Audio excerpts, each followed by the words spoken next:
Rebekah was 3 years old. Was she?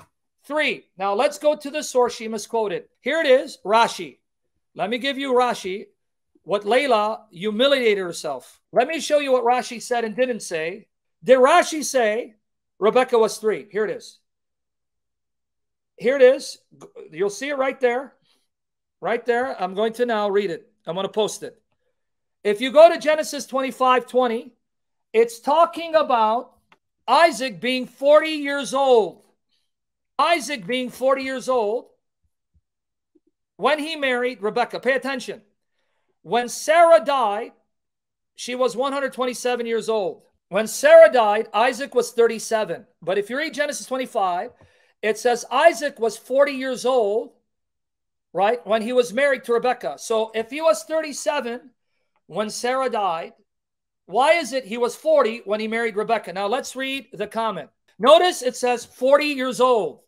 40 years old. So here is Rashi's commentary. And he's talking about Isaac being 40 years old. Why? Here, watch here. Genesis 25:20. Here you go. Now let's read context. Here's the verse from Chabad.org. Genesis 25:20. Isaac was 40 years old when he took Rebekah, the daughter of Bethuel, the Aramean of Padan Aram, the sister of Laban, the Aramean, to himself for wife. So he's explaining, why is it that Isaac was 40 when he married Rebekah, when Sarah died when he was 37? So why that gap? Understand, he was 37 when Sarah died, but he was 40 when he married Rebekah. 3 years, right? Now let's read the comment. 3 years, right? Okay, now let's read the comment. Here's his comment, quote, 40 years old, for when Abraham came from Mount Moriah, now this is Rashi, he was informed that Rebekah has been born. That's years earlier. Isaac was then 37 years old, for at that time Sarah died. And from the time that Isaac was born until the binding of Isaac, when Sarah died, were 37 years. So you understand what he's saying? Long ago, when he went to sacrifice Isaac, he heard that Rebekah died. So then he waits for many years. Sarah dies. Isaac is now 37, right? And then Abraham sends Eliezer to get him a wife from his father's house. Okay. For she was 9 years old when Isaac was born, and 127 years when she died, as it is stated above, right? 23 verse 1. The life of Sarah was 127 years. This makes Isaac 37 years old at that time. Rebekah was born. So he's saying that 37 when Rebekah was born. All right, that's his calculation. He waited for her until she would be fit for marital relations 3 years. He's not saying he waited for her to be 3 years old. He waited 3 years. You understand? He didn't say Rebekah was 3 years old. He's saying Isaac waited, how long? 3 years, because he was 40 when he married her. Do you see? It didn't say Rebekah was 3 years old. It says he waited 3 years. It's clear. Even Muhammad, who couldn't read, could read that and understand. Okay, we got that? You understand what he just said? Isaac waited. He was 37 when Sarah died. Isaac waited for Rebekah to be mature for marriage. How long did he wait? 3 years. It didn't say she was 3 years old. He waited 3 years, which is why he was 40 when he married her, even though Sarah died when he was 37. Now I'm going to give you proof from Genesis 24. She's one amazing 3-year-old. She is stronger than Samson, stronger than Aisha, because I'm going to show you what this 3-year-old was able to do. Are you ready? Now let's go to Genesis 24. Genesis 24, verses 10 to 67. Okay? Revised Standard Version, Catholic Edition. Man, if she was 3, she was mightier than Samson and Aisha, mightier than David, because she's one powerful, hefty 3-year-old. Now watch. Tell me how many 3-year-olds you know that do this. Here, right here. It is so embarrassing. I'm embarrassed for them that they would humiliate themselves to this level to justify a 54-year-old man mounting a 9-year-old. Here you go. Eliezer is sent by Abraham to Abraham's father's family to get Isaac a wife. So he comes. Then the servant, Eliezer, took 10 of his master's camels and departed, taking all sorts of choice gifts from his master. And he arose went to Mesopotamia to the city of Nahor. And he made the camels kneel down outside the city by the well of water at the time of evening, the time when women go out to draw water. Who? Women, not little girls. And he said, O Lord God, sovereign Yahweh, of my master Abraham, grant me success today, I pray thee, and show steadfast love to my master Abraham. Behold, I'm standing by the spring of water, and the daughters of men of the city are coming out to draw water. Let the maiden, so here's a test. God, who do you want Isaac to marry? Here's the test. The one you have for Isaac, let her do this. What's the test? Let the maiden to whom I shall say, pray, let down your jar that I may drink, and who shall say, drink, and I will water your camels. Let her be the one whom thou hast appointed for thy servant Isaac. By this I shall know that thou hast shown steadfast love to my master. Now watch. What an amazing 3-year-old, dude. She had more muscles than Arnold Schwarzenegger. She was more powerful than Samson. So here comes the 3-year-old. Here comes the 3-year-old. 3-year-old Rebekah. Man, she's one mighty woman. Before he had done speaking, behold, Rebekah, who was born to Bethuel, the son of Milcah, the wife of Nahor, Abraham's brother, came out with her water jar upon her shoulder. Damn! That's one strong 3-year-old to carry a water jar and fill it with water and put the water jar on her shoulder and take it back, walking that distance. Man, that's one powerful 3-year-old. Damn! Now watch the test. The maiden was very fair to look upon, a virgin whom no man had known. She went down to the spring and filled her jar and came up. So she filled up the water jar, put it on her shoulder. She's a 3-year-old. She probably had a doll in her other hand because she had muscles on top of muscles. Then the servant ran to meet her and said, pray, give me a little water to drink from your jar. She said, drink, my lord. And she quickly let down her jar upon her hand. So 3-year-old took the jar, puts it down. When she had finished giving him a drink, she said, I will draw for your camels also until they have done drinking. So here goes the 3-year-old, said, hey, you got camels, right? And each camel needs gallons of water. So I am 3 years old, but I am Supergirl.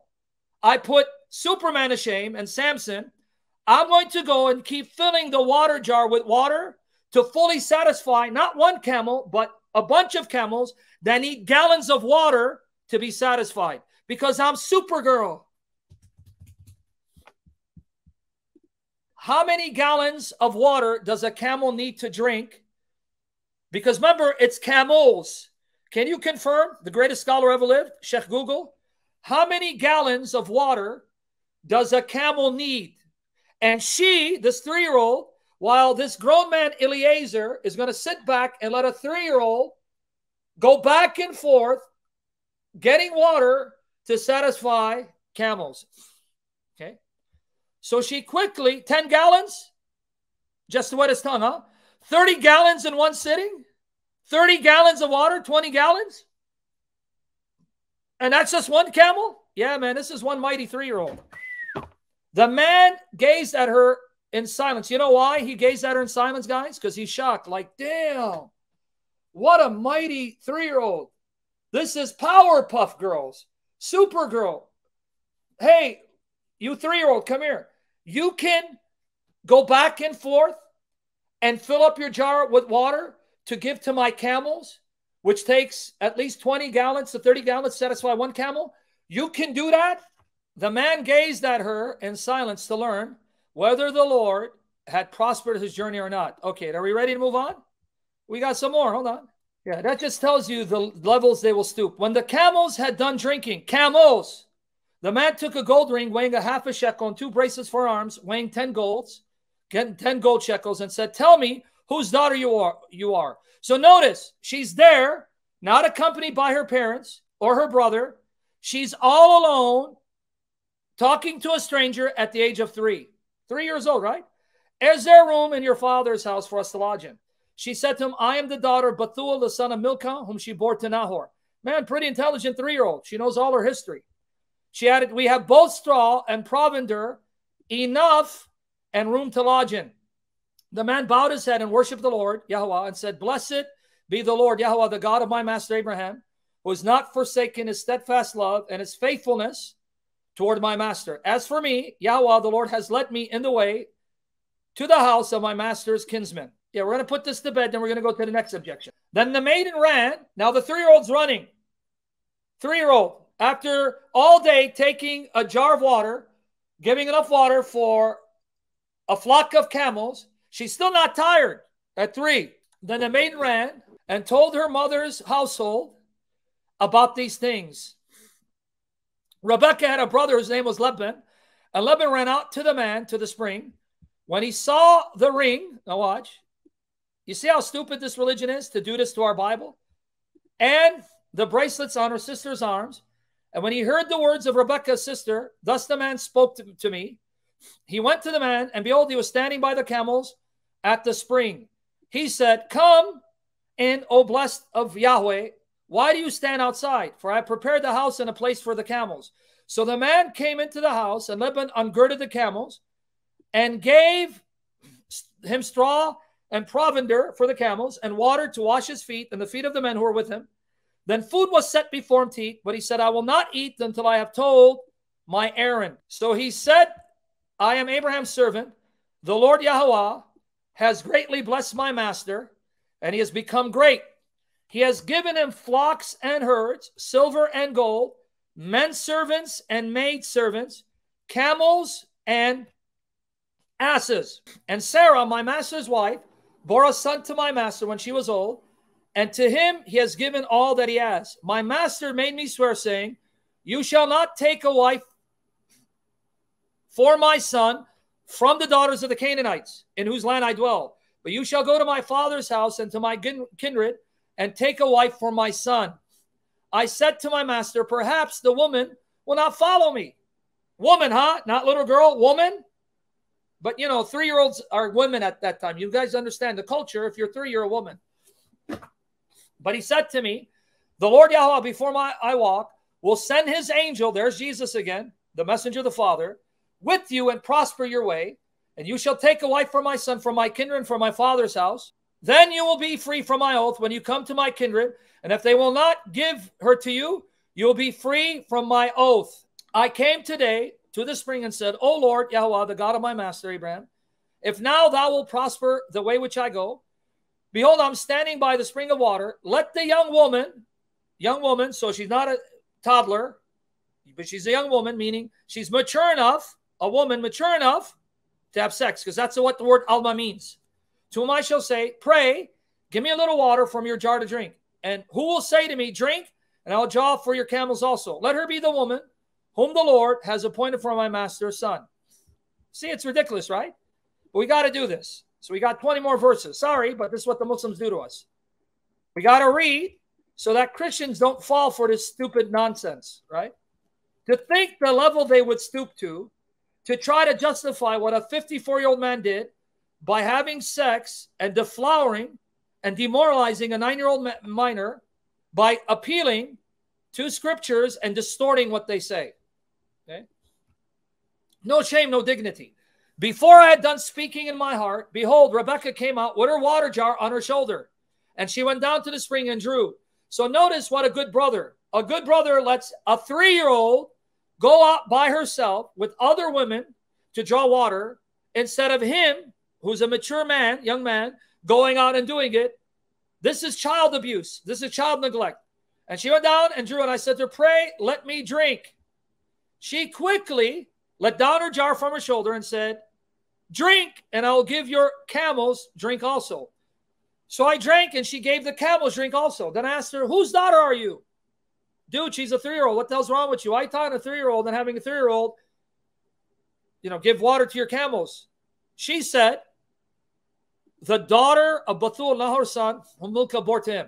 So I put the ring on her nose and the bracelets on her arms. That's the dowry. Then I bowed my head and worshiped the Lord and blessed the Lord, the God of my master Abraham, who led me by the right way to take the daughter of my master's kinsman for a son. Now then, if you'll deal loyally and truly with my master, tell me, and if not, if you're not going to give her to me, tell me that I may turn to the right hand or to the left. Then Laban and Bethuel answered, The thing comes from the Lord, Yahweh. We cannot speak to you bad or good. Behold, Rebekah is before you. Take her and go, and let her be the wife of your master's son, as the Lord has spoken. Now it's going to get good. When Abraham's servant heard their words, he bowed himself to the earth before the Lord, Yahweh. And the servant brought forth jewelry of silver and of gold and raiment and gave them to Rebekah. He also gave to her brother and to her mother costly ornaments. This is the dowry, mahar, that they give. And he and the men who were with him ate and drank, and they spent the night there. When they arose in the morning, he said, send me back to my master. Her brother and her mother said, let the maiden remain with us a while, at least 10 days. After that, she may go. So they're trying to delay her leaving, because once she goes, there is no internet, there is no FaceTime. They may not see her for years. That's it. Their daughter's gone. They may not see her again. But he said to them, do not delay me, since the Lord Yahweh has prospered my way. Let me go, that I may go to my master. They said, we will call the maiden and ask her. So we're going to ask her. We're going to ask a 3-year-old now, because she's Supergirl, Powerpuff Girl, right? And they called Rebekah and said to her, will you go with this man? You 3-year-old. You understand you're 3, but you have abilities that are beyond this world, because you came from a planet called Krypton, and you have a cousin named Kal-El, and Kal-El is in another planet, in another dimension. But one day, you little 3-year-old, you'll grow up and you'll meet your cousin Kal-El. So 3-year-old, you have mighty powers. You're able to carry a jar on your shoulder, 3-year-old, and draw water from a spring, 3-year-old, and you're able to satisfy a flock of camels with enough water, 3-year-old, and on top of that, you're able to run back home. So you are an amazing 3-year-old. You know you're not normal. You're supernatural, 3-year-old. So as a 3-year-old, you understand what we're saying. So 3-year-old, are you ready to go and be another man's wife at 3-year-old? Will you go with this man? She said, I will go. So they sent away Rebekah, their sister, and her nurse. Right? Oh, she has a nurse. What nurse? No, it means even in the Islamic sources, you'll see that there are women who are in their teenage years and they still have a nurse that has been with them, accompanying them, even unto maidenhood. Okay? And Abraham's servant and his men. And they blessed Rebekah and said to her, oh, our sister, be the mother of thousands of 10,000. See, didn't we tell you you're supernatural, you 3-year-old?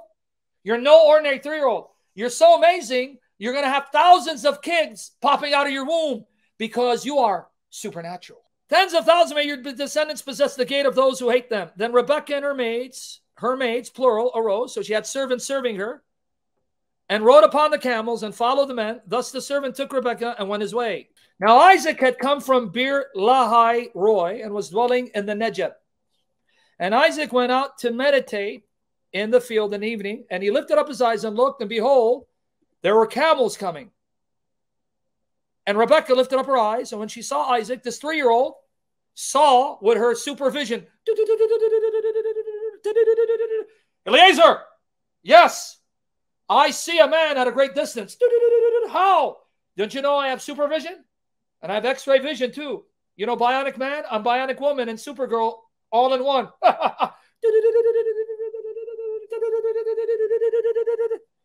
Look, up in the sky. It's camels. No. It's conies. No. It's hyenas. No. It's Supergirl. All right. Rebekah lifted up her eyes, and when she saw Isaac, she alighted from the camel. See, she flew up off the camel and said to the servant, who is the man yonder walking the field to meet us? All right. The servant said, it is my master. So she took her veil and covered herself. Now watch the Muslims use that. You see, this is Islam. They practice Islam. See, Rebekah wore the hijab. She wore the niqab. See, Allahu Akbar. They prayed like Muslims, and the woman wore the veil like Muslims. Allahu Akbar. Allahu Akbar. Finally, and the servant told Isaac and all the things that he had done. Then Isaac brought her into the tent and took Rebekah, and she became his wife, and he loved her. So Isaac was comforted after his mother's death. All right, so that's it. So now, are you guys convinced? Rebekah was 3 years old. She was a Muslimah who wore the hijab, the veil, and she was like Solomon's genies and like Solomon's magic carpet, where Solomon would fly on the winds, and some traditions say even on a magic carpet, who had genies working for him, right?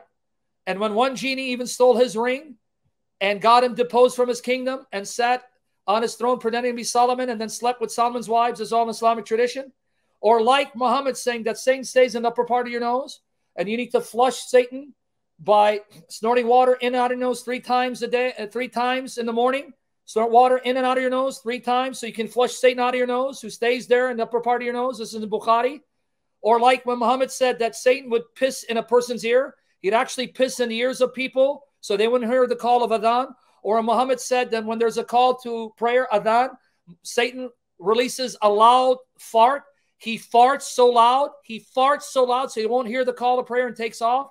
So too, in this Islamic fairy tale, in Islamic wonderland, Rebekah was 3, who had super strength. Maybe it was her genie who was helping her. X-ray vision, and she wore a veil like a good Muslimah. So there you go. Now, can we put this nonsense to rest? Anyone reading Genesis 24 can see she was a mature maiden, emotionally, psychologically, physically mature, because she's performing duties that no three-year-old can do. Can you point to me to a 3-year-old who can take a water jug, go to a spring, fill it up, and bring it back home?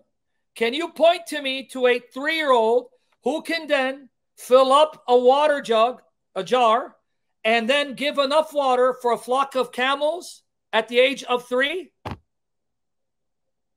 Now, can we stop the nonsense? If you now learn how to destroy this objection, just read Genesis 24. See, all it took was read your Bible. What did you learn? Read your Bible. Read context. The context destroys the lies and the blasphemies. Honestly, do you know of any 3-year-old that does this? How many of you have 3-year-olds that are able to go out with a water jar on their shoulder and fill it up with water from a spring?